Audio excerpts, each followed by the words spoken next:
नमस्कार दोस्तों, SRH कहानियाँ में आप सभी का स्वागत है। आज हम आप सभी को मार्गशीर्ष मास महात्म की अध्याय 2 की कथा सुनाएंगे। श्री ब्रह्मा जी भगवान विष्णु से कहने लगे कि हे देवेश, हे केशव, आपने विष्णु प्राप्ति का कारण मार्गशीर्ष मास का विधि पूर्वक सेवन करने को कहा। सो हे देवेश, उसकी विधि क्या है?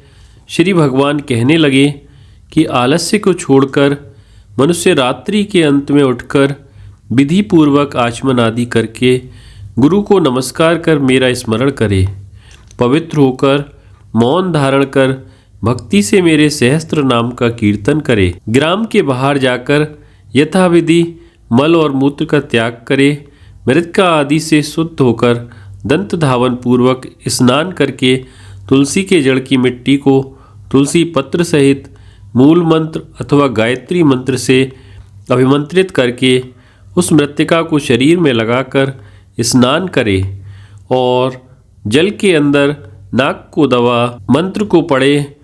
स्नान के लिए तालाब, कुआं या बावड़ी आदि का जल श्रेष्ठ माना गया है।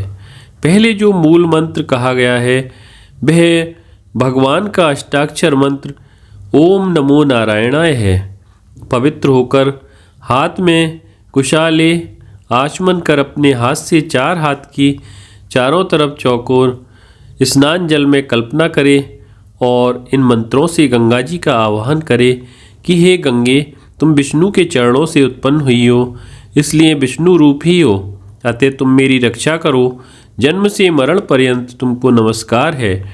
वायु ने जो 3.5 कोटि तीर्थ कहे हैं, जो स्वर्ग, पृथ्वी तथा अंतरिक्ष में हैं, वह सब तुम्हारे जल में वास करते हैं। तुम्हारा नंदिनी और देवताओं के यहाँ नलिनी नाम भी है।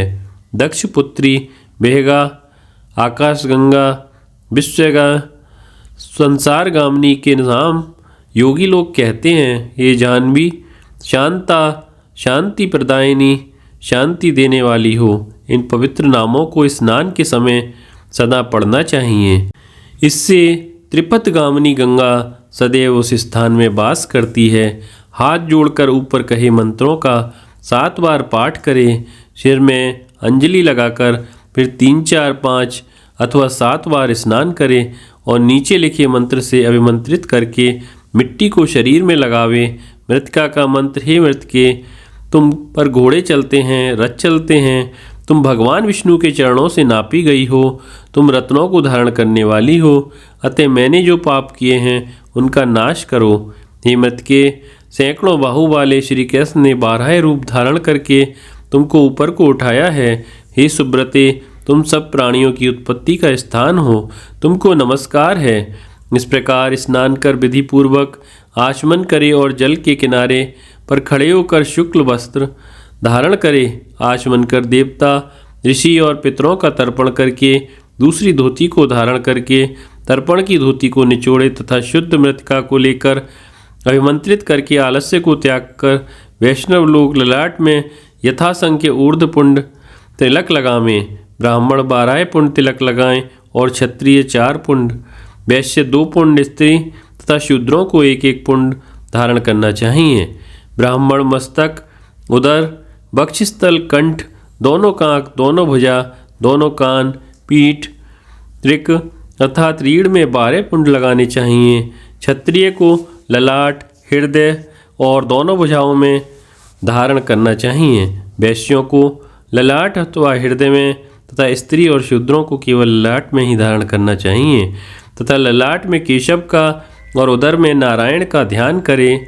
ब्राह्मण वक्षस्थल में माधव का, कंठ में गोविंद का, दक्षिण कोख में विष्णु का, बाहु में मधुसूदन का, कानों के मूल में त्रिविक्रम का, वाम पार्श्व में वामन का, वाम बाहु में श्रीधर का, कान में ऋषिकेश का, पीठ में पद्मनाभ का, त्रिक रीढ़ में दामोदर का न्यास करे और हाथ धोकर तिलक जल को भगवान वासुदेव का ध्यान कर सिर पर धारण करे।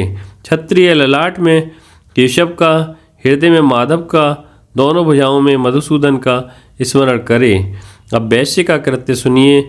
ललाट में केशव का, हृदय में माधव का ध्यान करें। स्त्री और शूद्र ललाट में केशव का ध्यान करें।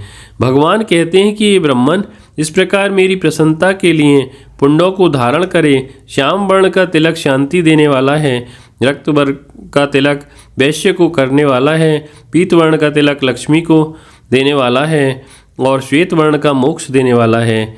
इन तिलकों को एकांतवासी होकर महाभाग वाले लोग समस्त लोक के हित में रत रहने वाले धारण करते हैं। बीच में छिद्र छोड़कर विष्णु चरण की आकृति के समान पुंड को धारण करे। मध्य में छिद्र से युक्त तिलक को हरि मंदिर कहते हैं। ऊपर को उठा हो, सुंदर हो, सीधा हो, पतला हो, पार्श्व भाग सुंदर हो और मन को मुक्त करने वाला हो, यह उत्तम तिलक कहा गया है।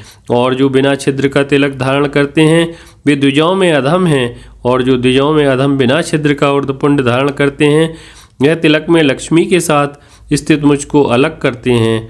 अतः छिद्र युक्त पुंड को धारण करें। यदि बड़ा छिद्र हो तो उत्तम कहा गया है। ब्राह्मण भगवान के सालोक्य पद की प्राप्ति के लिए सदा इस तिलक को धारण करें। इति श्री स्कंद महापुराणे मार्गशीर्ष मास महात्म्य द्वितीय अध्याय संपूर्णम।